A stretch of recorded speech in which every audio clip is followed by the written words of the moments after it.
अब खबर back politics की। कांग्रेस सांसद प्रियंका गांधी आज एक नए बैग के साथ संसद भवन पहुंची। उनके बैग पर बांग्लादेश को लेकर संदेश लिखा था।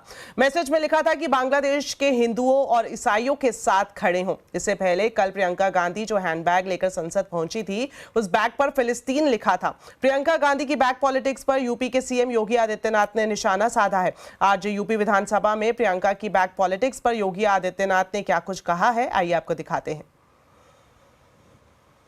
कल कांग्रेस की एक नेत्री संसद में फिलिस्तीन का बैग लेकर घूम रही थी और हम यूपी के नौजवानों को इजराइल भेज रहे हैं। वहां पर यूपी के अब तक लगभग 5,600 से अधिक नौजवान इजराइल गए हैं निर्माण कार्य करने के लिए, और हर नौजवान रहने का फ्री, खाने का फ्री और 1.5 लाख रुपए उसको वहां पे अतिरिक्त मिल रहे हैं और पूरी सुरक्षा की गारंटी भी है। जो अत्याचार हो रहा है माइनॉरिटीज पे, जो बांग्लादेश के हिंदू हैं, बांग्लादेश के ईसाई हैं, उसके बारे में कुछ करें, बात करें बांग्लादेश की सरकार के साथ, अत्याचार बंद कराएं।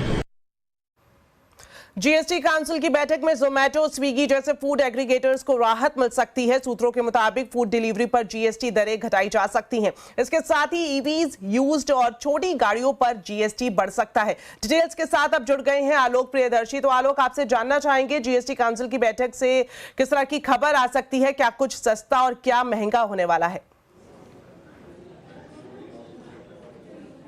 बिल्कुल, देखिए जो जीएसटी काउंसिल की बैठक होने वाली है, इसमें इंपॉर्टेंट सबसे यही है कि जो खाने पीने के शौकीन हैं उनको राहत मिल सकती है, क्योंकि स्विगी और जोमेटो जो कि फूड डिलीवरी ऐप्स हैं, वहाँ से अगर आप खाना मंगाते हैं तो वहाँ पर जो सर्विस चार्जेज है वहाँ पर अब आपको जो है पहले जो 18% जीएसटी देना पड़ता था, वहाँ 5% देना पड़ेगा। तो ये कुल मिलाकर खाना पीना सस्ता हो जाएगा। और दूसरा, अगर आप महंगे होटल के अंदर बने हुए रेस्टोरेंट में खाना खाते हैं तो वहाँ पर पहले आपको 18% जीएसटी देना पड़ता था।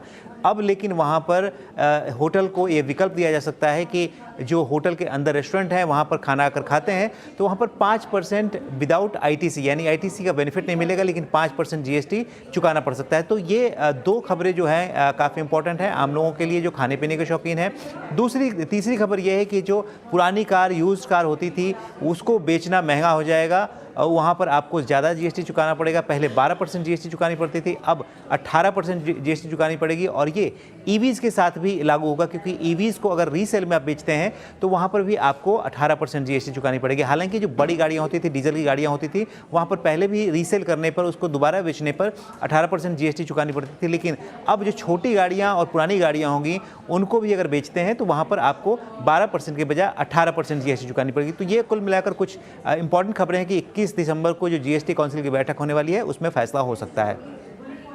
जी, शुक्रिया आलोक इस पूरी जानकारी के लिए।